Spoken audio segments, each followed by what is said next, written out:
Bismillahirrahmanirrahim. Innal hamdalillah nahmaduhu wa nasta'inuhu wa nastaghfiruh wa na'udzu billahi min shururi anfusina wa min sayyiati a'malina. May yahdihillahu fala mudilla lahu wa may yudlil fala hadiya lahu. Asyhadu an la ilaha illallah wahdahu la syarika lahu wa asyhadu anna Muhammadan abduhu wa rasuluh sallallahu alaihi wa ala alihi wa sahbihi wa man ittaba'a hudahu ila yaumiddin, amma ba'd. Saudaraku kaum muslimin yang semoga dimuliakan oleh Allah Subhanahu wa taala.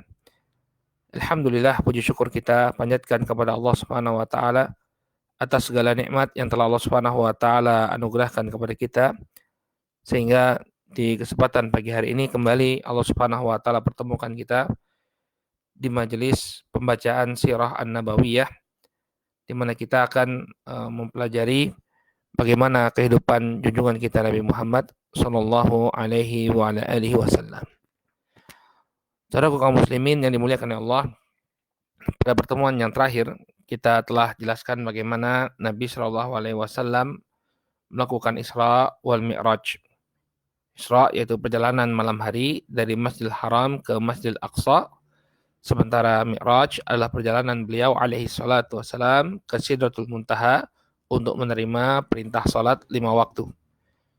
Maka kemudian kaum musyrikin mendustakan peristiwa tersebut, namun Abu Bakar As-Siddiq dengan tegas membenarkan apa yang disampaikan oleh Rasulullah SAW, sehingga beliau pun mendapatkan gelar As-Siddiq. Inilah asal muasal penamaan beliau dengan gelar As-Siddiq. Baik, kita akan lanjutkan pembahasan kita, bahwa setelah peristiwa Isra wal Mi'raj, Rasul Shallallahu Alaihi Wasallam menikah dengan Aisyah radhiyallahu taala anha. Aisyah radhiyallahu taala anha ini adalah putrinya Abu Bakar, sahabat beliau. Putrinya Abu Bakar Siddiq radhiyallahu taala anhu. Jadi Abu Bakar As-Siddiq ini punya beberapa orang anak. Beliau juga memiliki seorang putri yang bernama Asma binti Abi Bakar. Demikian juga Aisyah radhiyallahu taala anhu. Hanya saja mereka ini berbeda ibu, karena Abu Bakar As-Siddiq ini memiliki beberapa orang istri, yang Asma binti Abi Bakar itu ibunya bernama Qutailah, dan dia musyrikah, wanita musyrikah. Oleh karena itulah nanti Asma bertanya kepada Nabi SAW ketika ibunya masih berada dalam kekufuran, kemudian meminta agar Asma berbakti kepada dirinya.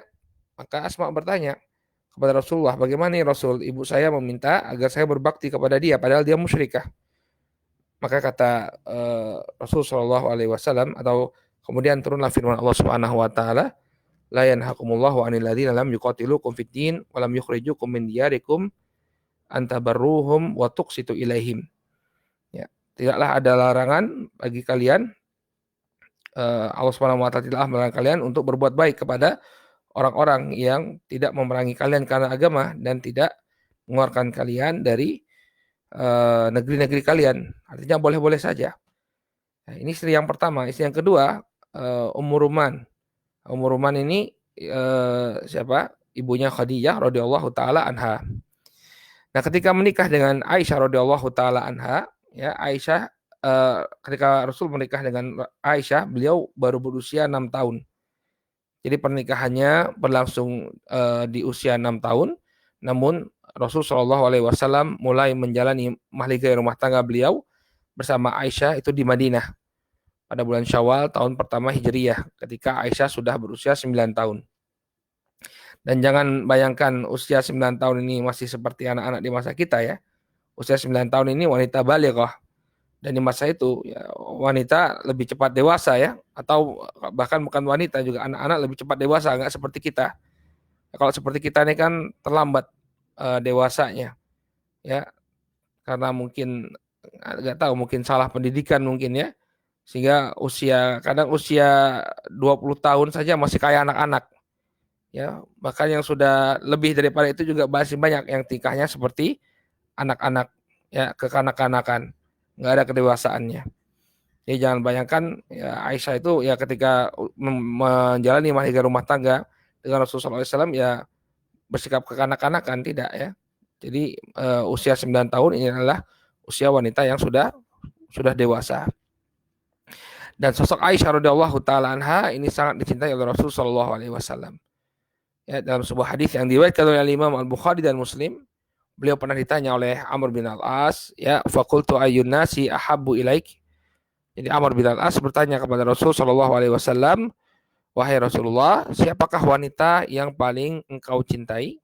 Atau siapakah manusia yang paling engkau cintai? Qala Aisyah. Maka Nabi alaihi salatu wasallam mengatakan Aisyah. Fakultu minar rijal. Kemudian Amr bin Al-As bertanya, kalau dari laki-laki siapa wahai Rasul? Qala abuha. Maka Rasul SAW mengatakan bapaknya. Ini siapa? Abu Bakar Siddiq. Jadi sosok yang dicintai oleh Rasul SAW, yang paling dicintai oleh Rasul SAW adalah Aisyah. Ya, ketika itu ya. Dan yang dicintai oleh beliau dari kalangan laki-laki adalah bapaknya, ini Abu Bakar Siddiq. Ya. Coba bagaimana? Siapa yang lebih utama? Apakah Aisyah atau Khadijah? Maka masing-masing punya keutamaan sendiri-sendiri ya. Kita sudah bacakan keutamaan-keutamaan Khadijah ya. Beliau adalah orang yang selalu mendampingi Rasul Shallallahu Alaihi Wasallam dalam dakwah sampai wafatnya Khadijah. Adapun Aisyah radhiyallahu taala anha, beliau memiliki banyak keutamaan juga. Ya, di antaranya beliau adalah satu-satunya ya istri Nabi Shallallahu Alaihi Wasallam yang dinikahi dalam keadaan gadis. Adapun yang lainnya itu janda ya. Nabi Shallallahu Alaihi Wasallam itu nggak punya istri kecuali janda ya, selain siapa? Aisyah. Cuma Aisyah saja yang dinikahi oleh Rasul Shallallahu Alaihi Wasallam dalam keadaan masih gadis. Jadi kalau ada orang yang menuduh Rasul Alaihi Wasallam itu adalah orang yang memiliki nafsu, ya sangat bernafsu, ya kita katakan kalau beliau bernafsu, kenapa beliau menikahi para janda? Yang beliau nikahi hanya seorang saja dari kalangan gadis, cuma Aisyah saja. Ya, yang nikahi beliau itu para janda, dan kebanyakan para janda ini kadang-kadang suaminya meninggal di peperangan, ditolong oleh Rasulullah SAW. Terkadang beliau mengambil dari janda pemuka sebuah kaum ya, agar kaumnya itu merasa dimuliakan kemudian menerima Islam, dan banyak lagi hikmah-hikmah yang disebutkan oleh para ulama dari pernikahan Rasul Shallallahu Alaihi Wasallam dengan para janda. Baik, ini sedikit pernikahan Rasul Shallallahu Alaihi Wasallam dengan Aisyah radhiyallahu taala anha. Nah, kemudian Nabi alaihi salatu wasallam ya menyampaikan dakwah kepada kabilah-kabilah Arab. Jadi setelah peristiwa Isra Mi'raj, terutama setelah kakeknya meninggal dunia, ya Rasul Shallallahu Alaihi Wasallam mulai berdakwah kepada kabilah-kabilah Arab. Yang kita maksudkan dengan berdakwah kepada kabilah ini bukannya sebelumnya beliau tidak berdakwah. Ya, beliau berdakwah kepada kabilah-kabilah Arab sebagaimana yang kita sebutkan. Oleh karena itulah orang-orang Quraisy, ya, sebagaimana yang telah kita sebutkan, mereka berusaha bagaimana mempengaruhi orang-orang Arab agar tidak menerima dakwah Rasul ya dari awal. Sampai mereka merancang, kita sebut saja dia sebagai dukun, kita sebut saja dia sebagai penyair, kita sebut saja dia sebagai penyihir. Nah, ini kan makar-makarnya mereka untuk mencegah dakwah Nabi alaihi salatu wasallam ya kepada kabilah-kabilah Arab. Hanya saja ya sekarang ini ya pasca wafatnya Abu Talib, dakwah beliau bukan hanya mengajak mereka kepada tauhid saja, tapi juga menawarkan kepada mereka siapa yang mau menerima beliau, karena beliau merasa tidak safe lagi di Makkah. Ya, pasca wafatnya Abu Talib ya tidak ada yang memberikan perlindungan kepada Nabi, walaupun ada nanti ya Mut'im bin Adi ya, bapaknya Jubair bin Mut'im ya, itu dia seorang pemuka Quraisy juga mau memberikan perlindungan kepada Nabi, tapi Nabi tetap tidak merasa nyaman ya, karena sudah demikian berat tekanan di tengah-tengah kaum muslimin. Dalam sebuah hadis yang diriwayatkan oleh Imam Abu Daud At-Tirmidzi ya dari Jabir bin Abdullah radhiyallahu anhu, beliau mengatakan kana Rasulullah sallallahu alaihi wasallam ya'ridu nafsahu 'ala nas fil mauqif. Ya, dahulu Rasul sallallahu alaihi wasallam menawarkan diri beliau kepada manusia di mauqif, ini tempat wukuf. Faqala ala rajulun yahmiluni ila qaumihi fa inna quraisyan qad mana'uni an uballigha kalama rabbi. Beliau alaihi salatu wasallam mengatakan, ya, tidakkah ada orang yang mau membawaku kepada kaumnya, ya, membawaku kepada kaumnya. Karena sesungguhnya Quraisy telah melarangku untuk menyampaikan ya kalam Robbi, menyampaikan risalah atau ucapan dari Robku. Ya, jadi beliau alaihi salatu wasallam tidak lagi membatasi diri sebagai apa untuk menyampaikan dakwah tauhid, mengajak tauhid, tapi tidak. Ya, beliau juga lebih daripada itu beliau sallallahu alaihi wasallam juga mengajak atau menginginkan agar kabilah-kabilah itu ada yang memberikan perlindungan kepada beliau agar beliau bisa bebas berdakwah. Karena Quraisy ya tinggal di Makkah tidak aman lagi. Nah, kenapa beliau mengencarkan dakwah ini? Ya, tadi sudah kita jelaskan. Ya, pasca wafatnya Abu Talib, tekanan kepada beliau itu semakin bertambah. Walaupun Mut'im bin Adi menjamin keselamatan beliau, namun Rasul Shallallahu Alaihi Wasallam tetap mencari kabilah yang bisa memberikan perlindungan. Ya. Nah, atas jasa Mut'im bin Adi ini, Rasul Shallallahu Alaihi Wasallam pernah mengatakan ketika perang Badar, "Lau kana Mut'im bin Adi hayyan, thumma kalamani fi haula'i adnatna la taraktuhum lahu." Ya, jadi waktu Nabi alaihi salatu wasallam di perang Badar, beliau mendapatkan kemenangan ya. Kaum muslimin dengan seizin Allah Subhanahu wa taala memperoleh kemenangan yang gemilang. Sehingga banyak sekali tawanan-tawanan perang dari Quraisy. Maka Nabi Shallallahu alaihi wasallam mengatakan kalau Mut'im bin Adi itu masih hidup, kemudian dia melobi aku untuk membebaskan tawanan-tawanan ini, saya akan langsung membebaskan. Ya, tanpa perlu negosiasi langsung saya bebaskan. Kalau yang minta siapa? Mut'im bin Adi. Ini menunjukkan kepada kita kehargaan Nabi Shallallahu alaihi wasallam kepada orang kafir. Ya, Mut'im bin Adi ini kafir yang meninggal dalam keadaan syirik. Tapi karena dia punya jasa kepada kaum muslimin dan kepada dakwah Rasul Shallallahu alaihi wasallam, beliau tetap memberikan penghargaan dan apresiasi. Ya, sehingga tidak mengapa menyebut kebaikannya, ya. Tidak mengapa menyebut kebaikannya. Nabi Shallallahu alaihi wasallam mengatakan kalau Mut'im bin Adi itu masih hidup, ya, kemudian dia meminta aku untuk melepaskan tawanan-tawanan perang Badar, maka aku akan langsung lepaskan tanpa harus bernegosiasi. Baik. Nah, ketika Nabi Shallallahu alaihi wasallam, ya, kita perlu tahu juga ini ya, paman beliau Abu Lahab ini tidak tinggal diam. Ya, tidak tinggal diam. Setiap kali Nabi Shallallahu alaihi wasallam mendatangi kemah demi kemah yang didiami oleh para pemuka Qabail, maka di belakang beliau menyusul Abu Lahab. Ya, menyusul Abu Lahab. Ada kisah yang disebutkan oleh Imam Ahmad dalam musnadnya dari Rabi'ah bin Abbad. Ya, beliau mengatakan bahwa ketika beliau masih kecil, beliau melihat Rasulullah SAW berdakwah di kemah-kemahnya para qabilah. Ya. Kata Rabi'ah bin Abbad, "Falamma waqafa Rasulullah sallallahu alaihi wasallam ala qaumin, qala ana Rasulullah ya'murukum an ta'buduhu wa la tusyriku bihi syai'a."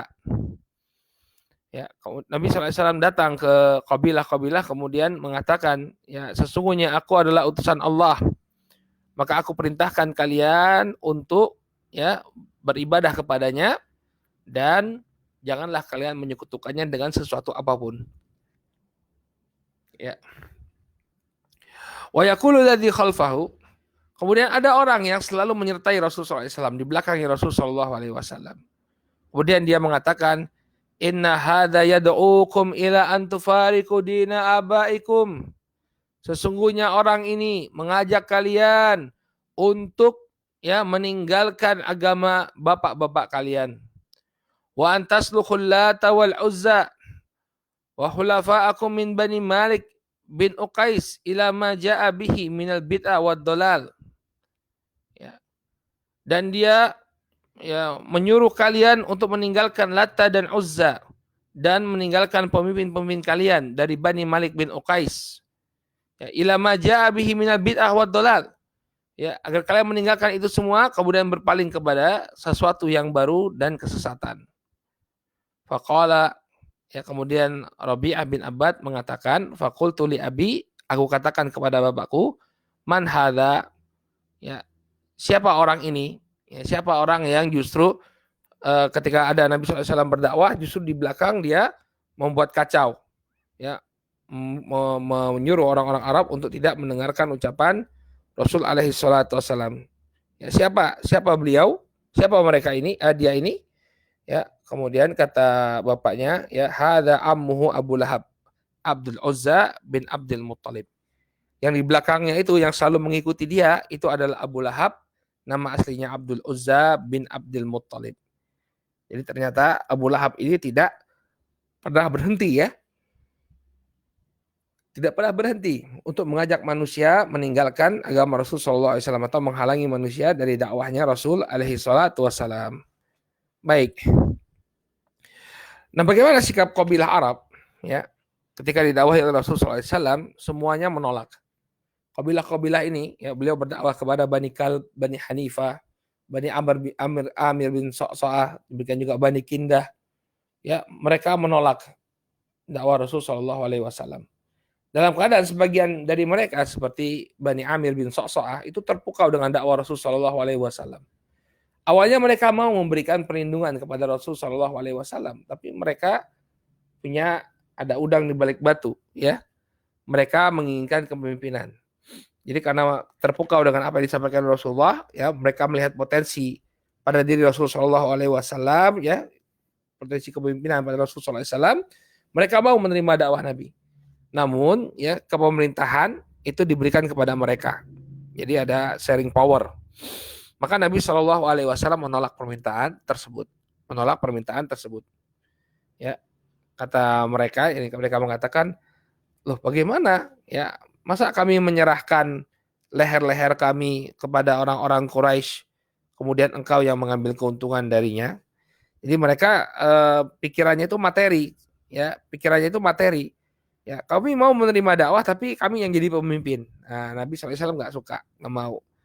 Sehingga Bani Amir bin So'so'ah pun tidak menerima ajakan Rasul Shallallahu Alaihi Wasallam. Ya, walaupun ketika mereka kembali kepada negeri mereka, Bani Amir bin So'so'ah ini menemui pembesar mereka yang ketika itu tidak ikut berhaji, maka mereka dicela oleh pembesar tersebut. Kenapa kalian tidak ambil kesempatan tadi? Ya, kesempatan tidak datang dua kali katanya. Kesempatan tidak datang dua kali. Tapi ya sudah, Nabi SAW tidak mau bergabung dengan mereka, nanti malah beliau bergabung dengan orang-orang dari Yathrib. Ya. Di antara kabilah Arab ini juga ada yang takut sama Persia. Ya, di antara mereka ada yang takut sama Persia. Ketika mereka menerima dakwah Nabi SAW, artinya mereka tahu bahwa apa yang disampaikan oleh Nabi adalah kebenaran. Ya, tapi kemudian mereka takut. Mereka katakan bahwa kami ini bertetangga dengan bangsa Persia. Kalau kami menerima dakwahmu, wahai Muhammad, ya pasti Raja Persia tidak akan suka. Ya, Raja Persia tentunya lebih suka kaum musyrikin Arab ya tetap berada dalam kesyirikannya. Ya karena yang namanya tauhid itu mempersatukan. Ya bahaya kalau dia menerima Islam bakal bersatu. Maka menurut mereka kalau kami menerima dakwahmu Persia pasti akan menolak. Persia pasti akan menolak. Oleh karena itu apa?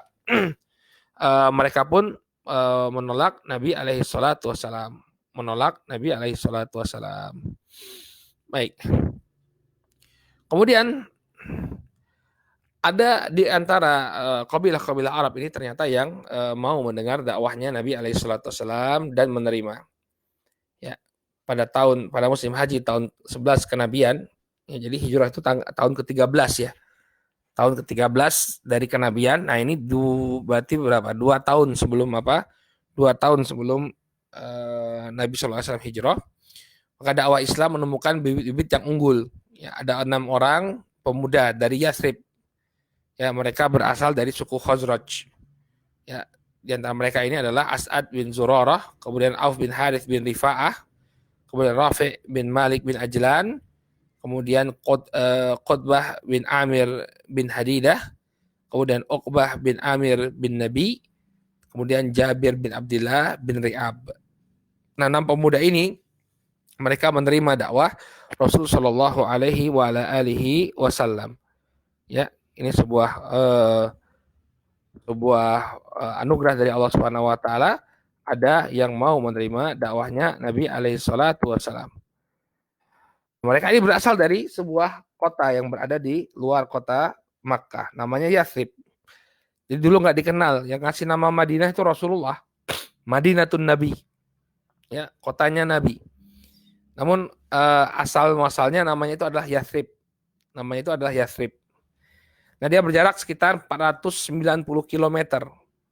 Ya, kalau di Indonesia kita ukur itu antara Jogja sampai Jember, ujung Jawa Timur sana. Ya, zaman dahulu perjalanan antara Mekah dan Madinah itu ditempuh 8 hari dengan naik onta. 8 hari dengan naik onta. Ya, kalau sekarang kurang lebih 5 atau 6 jam dari Mekah ke Madinah itu. 5 sampai 6 jam dari Mekah ke Madinah. Nah, kenapa orang-orang di Yathrib ini atau orang-orang di Madinah ini lebih mudah menerima dakwah Rasulullah SAW? Ada beberapa alasan yang disebutkan oleh para ulama mengapa mereka mudah untuk menerima dakwah. Yang pertama, interaksi mereka dengan orang-orang Yahudi. Jadi di kota Yathrib atau di kota Madinah ini ada komunitas Yahudi. Ya, para ulama menjelaskan kemungkinan besarnya mereka berhijrah di sana setelah ada persekusi ya dari raja-raja Nasrani. Jadi ada 2 kali persekusi terhadap orang-orang Yahudi. Yang pertama di masa Nebukadnezar di masa Babilonia. Ini mereka banyak diusir dari negeri-negeri Babilonia. Kemudian juga di masa pemerintahan raja-raja Kristen, mereka ini juga diusir. Ya, mereka ini juga diusir sehingga sebagian di antara mereka masuk ke kota Madinah atau ke kota Yathrib. Kenapa mereka memilih Yathrib? Ya, ini juga ada backgroundnya, saudaraku kaum muslimin yang dimuliakan oleh Allah. Karena mereka mendapatkan dalam kitab suci mereka bahwa Nabi akhir zaman itu diutus oleh Allah Subhanahu wa taala di sebuah tempat yang dipenuhi dengan pohon-pohon kurma. Ya. Jadi dalam kitab suci mereka disebutkan bahwa Nabi akhir zaman itu nanti akan diutus di suatu tempat yang dipenuhi dengan pohon-pohon kurma. Nah, Yathrib itu sesuai dengan deskripsi ini, ya, kota yang dipenuhi dengan ladang-ladang kurma. Maka mereka pun ikut menetap di sana. Ya, ikut menetap di sana, membuat benteng, ya, dan berinteraksi dengan orang-orang Arab di kota Madinah. Ya, Madinah ketika itu sudah punya penduduk, kemudian mereka pun datang, ini orang-orang Yahudi ini, dan mereka berinteraksi dengan orang-orang Madinah. Nah, mereka itu punya kebiasaan, ya, kalau mereka misalnya didolimi oleh orang-orang Madinah, ya, mereka mengatakan awas kalian, ya, Nabi akhir zaman itu akan segera diutus.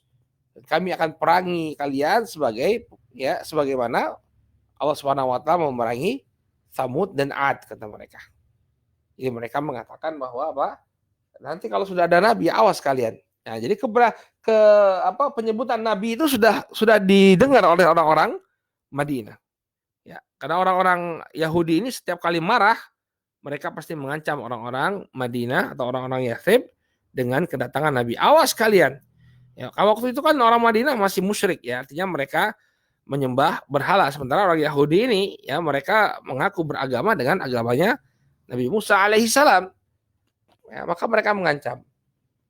Ya. Dan memang benar, ya, yang disebutkan bahwa penggambaran Nabi SAW itu akan turun di kota yang ada lembah-lembah yang ditanami kurma. Ini juga disebutkan dalam kisah Islamnya Salman Al-Farisi. Di Salman itu mencari Nabi akhir zaman sampai kemudian beliau ke Madinah. Apa alasannya beliau ke Madinah? Karena Madinah itu adalah sebuah tempat yang sesuai dengan profesi tadi. Ya, sesuai dengan yang dikatakan bahwa Nabi akhir zaman itu akan turun di sana. Makanya Salman bertahan di Madinah sampai dia bertemu dengan Rasul Shallallahu Alaihi Wasallam.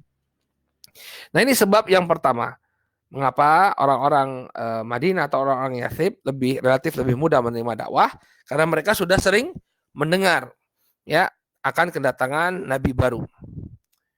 Kemudian sebab yang kedua disebutkan oleh para ulama, ya, orang-orang di Madinah ini secara garis besar, ya, terdiri dari 2 kabilah Aus dan Khazraj.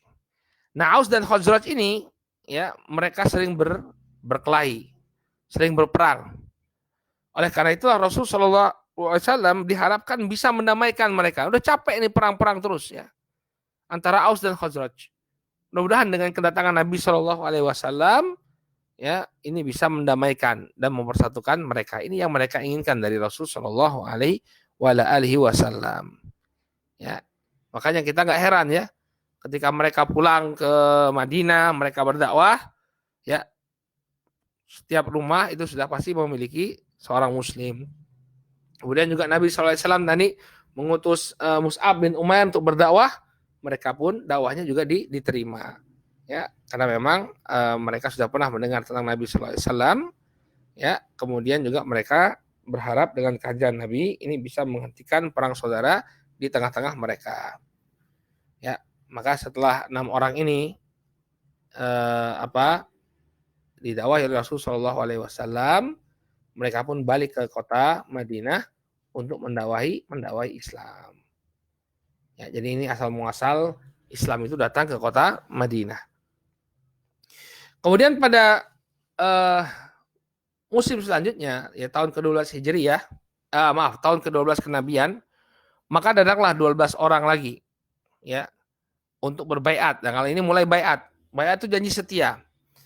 Jadi datang 12 orang, ya, 5 orang yang sebelumnya telah masuk Islam, kemudian 7 orang lagi, ditambah 7 orang lagi. Di antaranya Mu'ad ibn Harith, kemudian Zakwan ibnu Abdul Qais, kemudian Ubadah bin Samit. Nah, Ubadah bin Samit ini nanti yang menceritakan bagaimana jalannya baiat, ya. Ubadah bin Samit.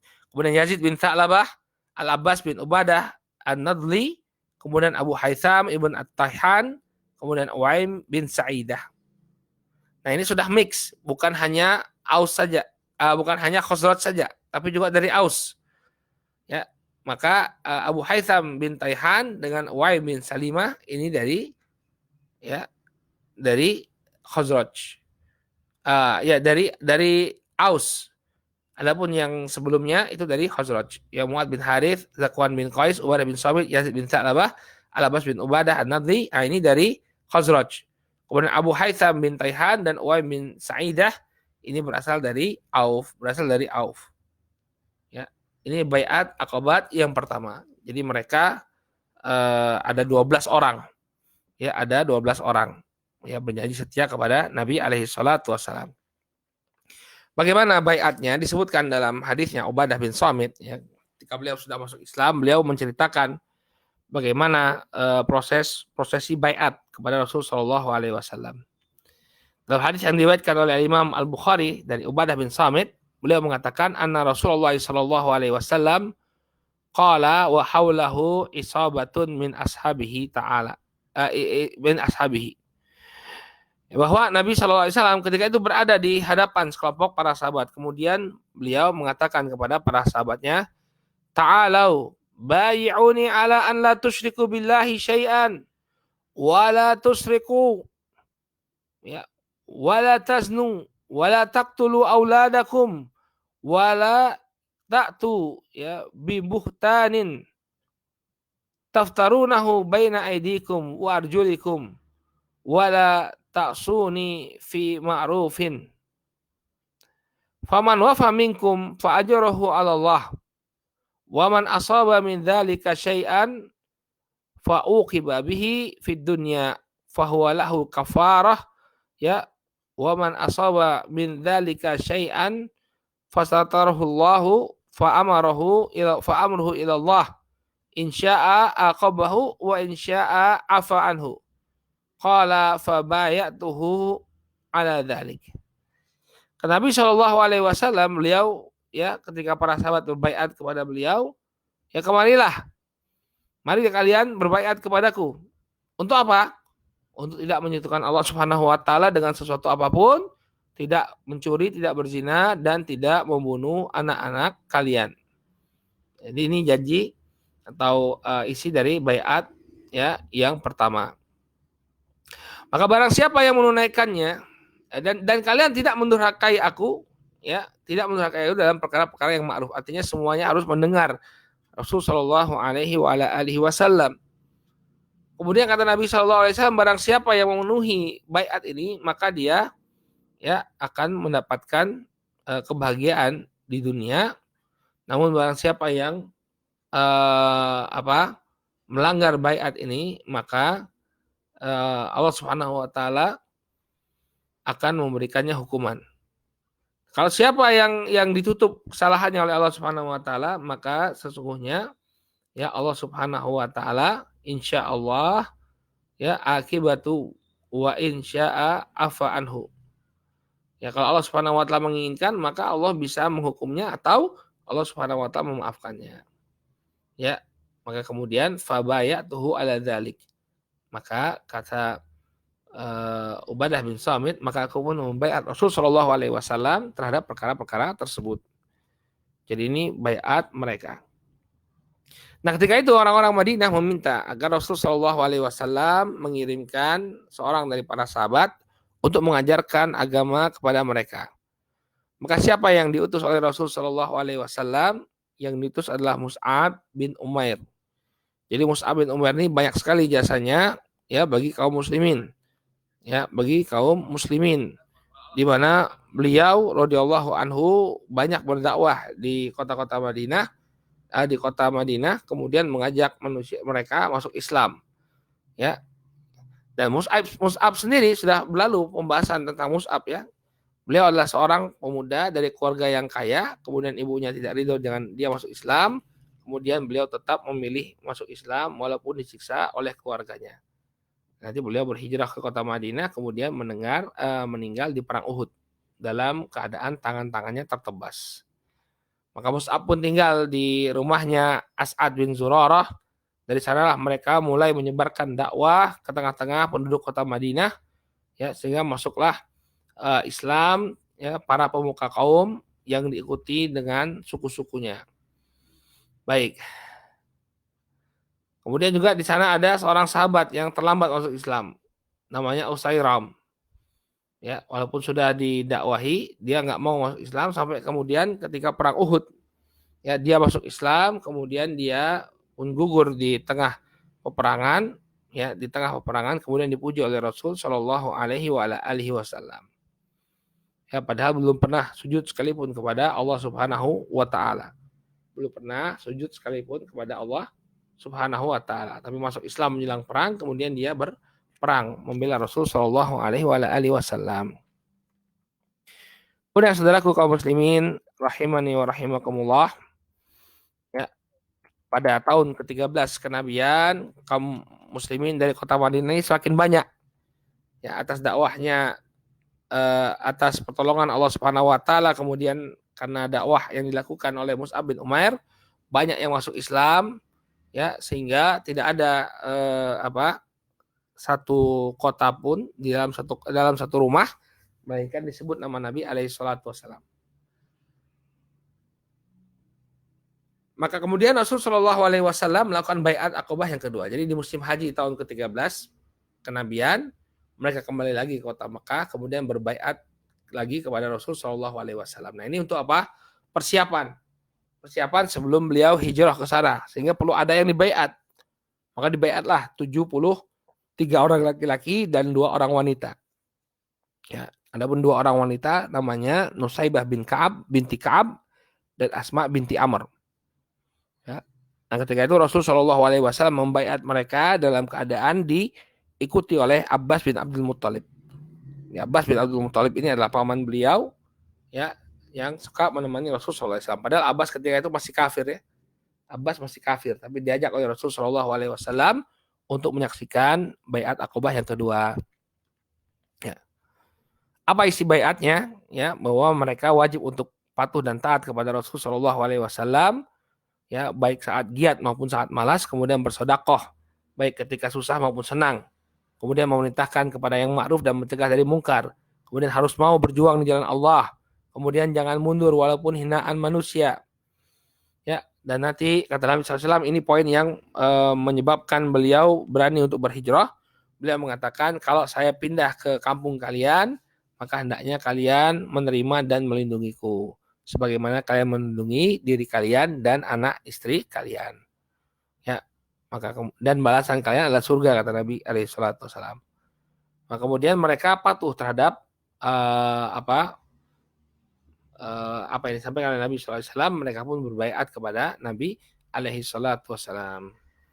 Ya, ini orang peserta Baiat Aqobah yang kedua, sekitar 70 orang. Nah, kemudian Nabi SAW memimpin 12 orang nakib. Nakib ini adalah pemimpin ya. Jadi bagi kaum muslimin itu nanti kepengurusannya dikembalikan kepada 12 orang ini. Pengurusan dakwahnya ini. Ketika itu ada 9 orang dari suku Khazraj dan 2 orang dari Aus. Ya, 2 orang dari Aus. Nah, ketika melakukan baiat ya, setan tahu terjadinya baiat tersebut, maka dia pun memprovokasi orang-orang Quraisy untuk menghentikan baiat tadi karena bahaya ya. Kalau mereka ini sudah telanjur baiat ya, maka nggak bisa dicabut. Artinya mereka harus memenuhi apa yang diinginkan oleh Rasul Shallallahu Alaihi Wasallam. Maka setan pun ya memprovokasi orang-orang Quraisy untuk menghentikan baiat tersebut. Namun sebelum mereka sampai ya sudah selesai anunya baiatnya. Jadi sudah selesai baiatnya. Maka orang-orang Quraisy pun menyerbu ke mana? Ke kemah-kemah eh, orang-orang Yathrib.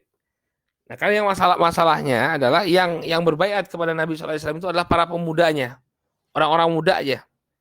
Sementara ketua-ketua kabilah ya dari kalangan orang-orang tua, orang-orang yang senior, ya ini justru nggak tahu apa yang dilakukan oleh yang masih muda.